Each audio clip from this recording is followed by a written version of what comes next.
De Cartigny, petit village de la Vénois où il est né en 1928, à Matignon, siège du gouvernement où il devient en 81 le premier Premier ministre socialiste de la Ve République, Pierre Mauroy aura successivement et parfois simultanément exercé tous les mandats de la vie politique française.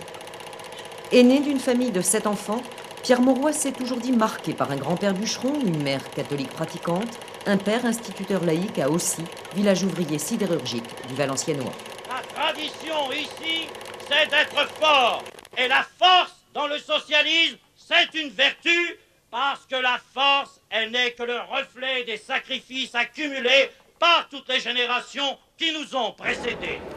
Dans Paroles de Lillois, Pierre Mauroy expliquera que c'est sa jeunesse passée en milieu ouvrier qui l'a fait socialiste, par la rencontre de l'écolier insouciant qu'il était avec la misère, la dignité, la solidarité des ouvriers, de là sans doute son socialisme humaniste.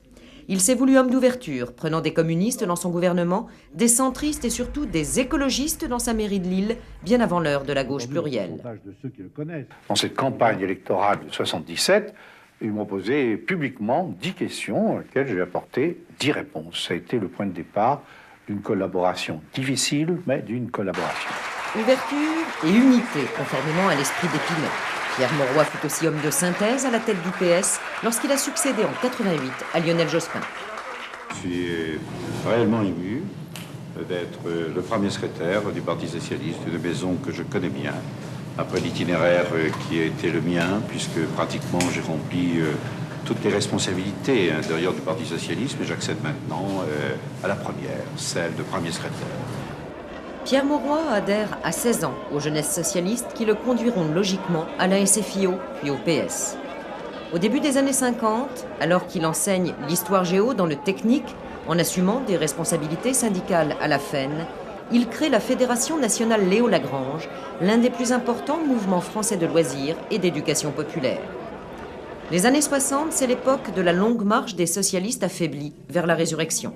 Avec d'autres, Pierre Mauroy aide François Mitterrand à rassembler les socialistes et à prendre la tête du PS au congrès d'Épinay en 71. Le futur président socialiste fait de Pierre Mauroy son directeur de campagne en 74, son porte-parole en 81, puis son Premier ministre. L'aboutissement de 40 années d'engagement politique, syndical et associatif. Lors de son passage de 3 ans et demi à la tête du gouvernement, sont décidées entre autres l'abolition de la peine de mort, la 5e semaine de congés payés, la retraite à 60 ans, les 39 heures et même le tunnel sous la Manche. En 82, Pierre Mauroy arrive à convaincre Margaret Thatcher, qui, elle, aurait préféré un pont. Il était assez fier d'une médaille en or, reconnaissant son action décisive pour le tunnel. Et c'est noté, souvenir d'une contribution exceptionnelle à un projet extraordinaire.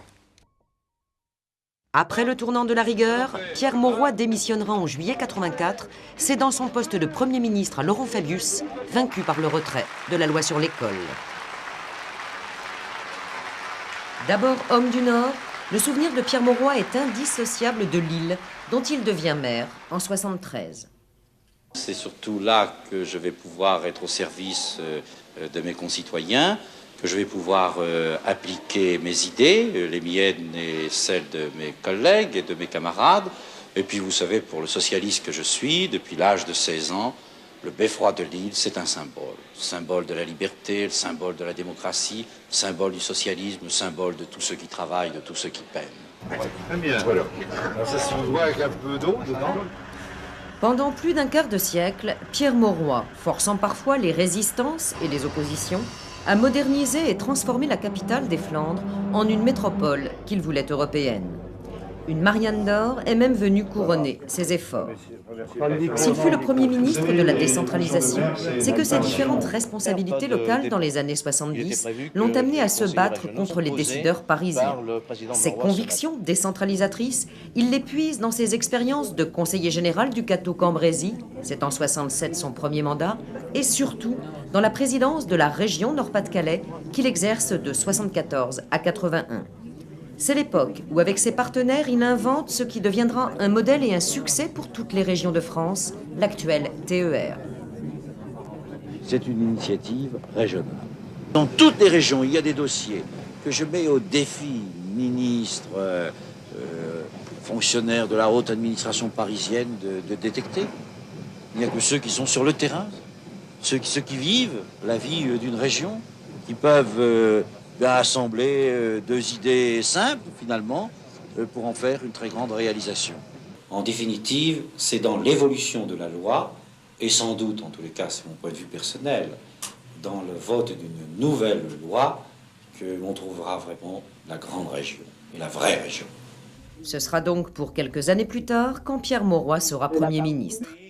Il y eut Matignon, la ville de Lille, le département, la région et la communauté urbaine de Lille. Pierre Mauroy en prend la tête en 89. Sous sa présidence s'impose le consensus politique et décolle le dynamisme métropolitain. Il rapproche enfin Roubaix et Tourcoing de Lille par le métro et tente l'aventure olympique pour les JO de 2004. La métropole nordiste n'aura pas les JO, mais sera choisie comme capitale européenne de la culture. Pierre Mauroy, qui a obtenu de haute lutte le passage du TGV Nord dans l'île, ne s'est donc pas battu en vain, lui qui voulait rendre à la capitale des Flandres sa place historique dans l'Europe des échanges. Maire de Lille, Pierre Mauroy a aussi siégé à l'Assemblée nationale. C'est le fauteuil de Roger Salengro qu'il a occupé pendant 20 ans et qu'il quittera en 92 pour entrer au Sénat. Une institution qu'il a combattue et qu'il voulait réformer de l'intérieur. La droite y est majoritaire à perpète. À perpète. Ça ne tient pas au vote des Français, ça tient à la façon dont sont élus les sénateurs. Il faut prendre un certain nombre d'aménagements. Je les ai réclamés. Je serai à l'intérieur du Sénat pour continuer à les réclamer. Fils du Nord, berceau du mouvement socialiste français, Pierre Mauroy en revendiquait les valeurs qu'il a voulu porter par-delà les frontières. Par exemple, en présidant la Fédération mondiale des villes jumelées. Héritier de Jean Jaurès, du Front populaire et un peu aussi de Guy Mollet, c'est en social-démocrate qu'il succédera à Willy Brandt à la tête de l'Internationale socialiste en 92. Si gouverner c'est choisir, alors Pierre Mauroy fut bien une personnalité politique de tout premier plan, lui qui a toujours assumé ses choix. Sa dernière grande décision politique fut son passage de témoin à Martine Aubry, en 2001 pour gouverner Lille, en 2008 pour qu'elle prenne à sa suite la tête de Lille Métropole. Et c'est de manière festive, à l'occasion des 40 ans de la communauté urbaine, qu'il tire sa révérence d'élu local. J'étais un bon ouvrier, quoi, au service de la ville, au service de la communauté, y compris même au service de la France. Et j'ai la satisfaction du travail accompli.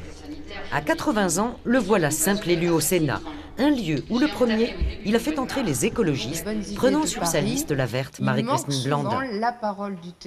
Peut-être n'a-t-il pas été assez écouté lorsque, pendant la campagne présidentielle de 2002, il rappelle au candidat Jospin que ouvriers et travailleurs ne sont pas des gros mots. De fait, l'éviction des socialistes au premier tour signe la disgrâce du PS auprès des classes populaires. Ce que confirme en 2005 le référendum européen, pour lequel, vu l'engagement de toute sa vie, Pierre Mauroy ne pouvait qu'appeler à voter oui contre une majorité de Français. Il était bien un homme de conviction, autant qu'un pragmatique.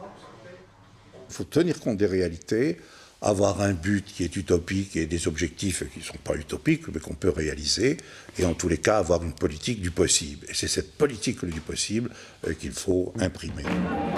Sans doute le plus emblématique de ceux qu'on a appelés les éléphants, Pierre Mauroy se disait fier d'avoir œuvré à la survie du PS, entré dans le club des grands partis sociaux-démocrates européens, assumant avec son passage à Matignon la culture de gouvernement et l'économie de marché. Dans le Nord, il a fait de l'île meurtrie par le déclin industriel une métropole tertiaire, transfrontalière et touristique. Si Pierre Mauroy a repris cette phrase de François Mitterrand comme titre pour ses mémoires, c'est bien que toute sa vie de socialiste, il l'a passée à tenter de mettre du bleu au ciel. Pourvu que ça dure, comme on dit.